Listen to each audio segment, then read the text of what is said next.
안녕하세요. 여러분의 마음 코치 알렉스입니다. 오늘은 신나는 금요일입니다. 그래서 재미난 소설 이야기를 하나 들려드리도록 하겠습니다. 제목이 Return to the Earth, 지구로 다시 돌아오다 라는 소설인데요. 1954년 존 크리스토퍼가 발표한 소설입니다. 한번 들어보시도록 하겠습니다. 2029년 우주 항해를 떠나는 할은 전날 여자친구 헬렌에게 함께 떠나자는 제안을 한다.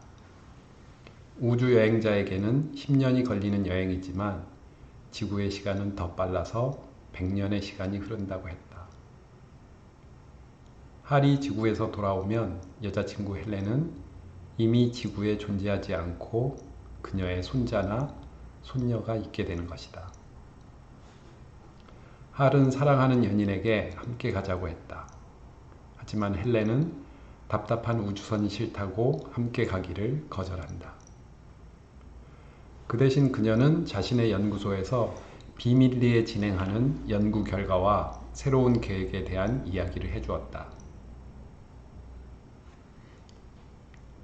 존 크리스토퍼의 1954년 발표작 Return to the Earth의 시작은 이렇게 시작됩니다. 헬렌이 일하는 연구소의 비밀 연구 프로젝트 X는 텔레파시에 대한 것이었습니다. 그 연구소에서는 아기들이 엄마의 자궁에서 텔레파시로 엄마와 교감하는 것을 발견했습니다. 그리고 이 텔레파시 신호를 증폭하는 전파를 찾아내게 됩니다. 헬렌이 일하는 연구소는 모든 지구인을 대상으로 동시에 텔레파시 능력을 갖도록 높은 곳에서 전파를 발사하기로 결정했다고 했습니다. 당신이 지구에 돌아올 때면 아마 지구는 많은 것이 달라져 있을 거야. 헬렌은 할에게 마지막 인사로 이 비밀 이야기를 해주었습니다. 할이 10년간의 우주여행을 마치고 2129년 지구에 착륙을 했습니다. 비행선의 문을 열고 나가자 대도시의 광경이 뭔가 이상했습니다. 사람들은 보이지 않고 야생동물들이 고층 건물들 사이를 떼지어 다니고 있었습니다. 이상한 환경으로 바뀐 지구의 모습에 우주 비행사들은 두려움과 호기심에 거리를 수색하고 나섰습니다. 마침내 수염으로 얼굴이 뒤덮인 한 노인을 만났습니다. 그는 우주선이 출발하던 그해 태어난 사람이었습니다.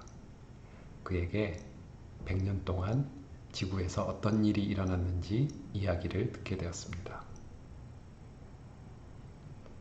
연구소의 실험으로 모든 사람들이 갑자기 상대방의 마음을 읽을 수 있게 되었다고 했습니다. 다른 사람의 마음을 읽을 수 있다는 호기심은 이내 악몽으로 변했습니다.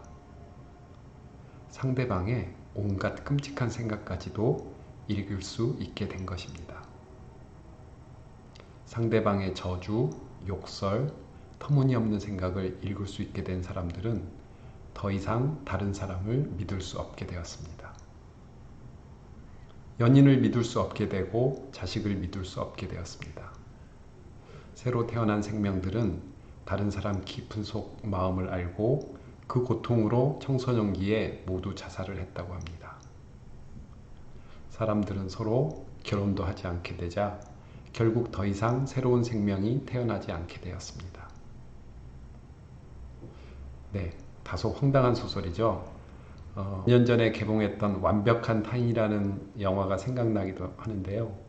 자신에게 걸려온 전화 내용을 가감없이 친구들에게 모두 공개하는 아찔한 게임을 했던 영화였습니다.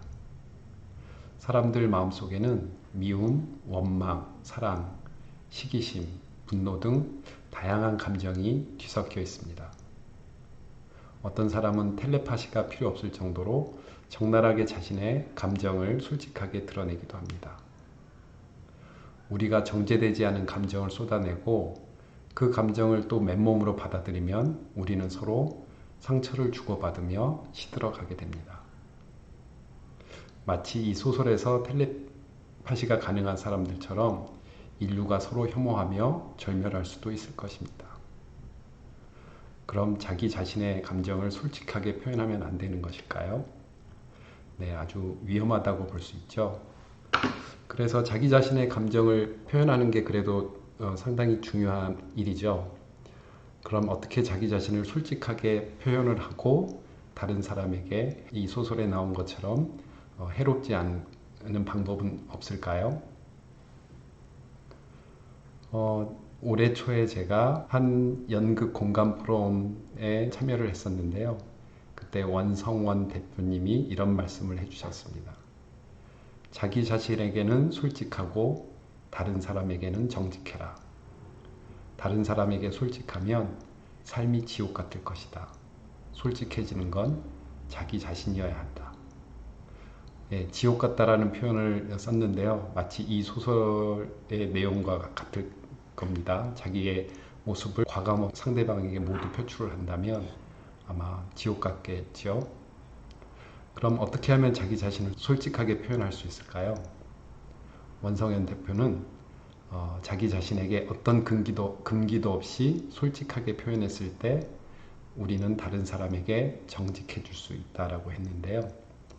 우리가 솔직해 줄 수 있는 것은 바로 연극 무대라고 말하고 있었습니다. 이 연극 무대라는 잉여 현실 속에서 안전하게 자기 자신을 솔직하게 표현했을 때 사람은 자기 자신의 솔직한 표현을 하게 되고 또 다른 사람에게는 정직할 수 있다고 말합니다.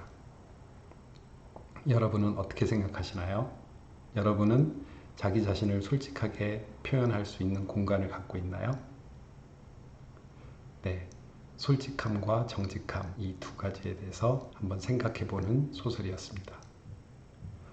오늘도 영상이 좋으셨다면 좋아요와 댓글 그리고 구독 부탁드리겠습니다. 감사합니다.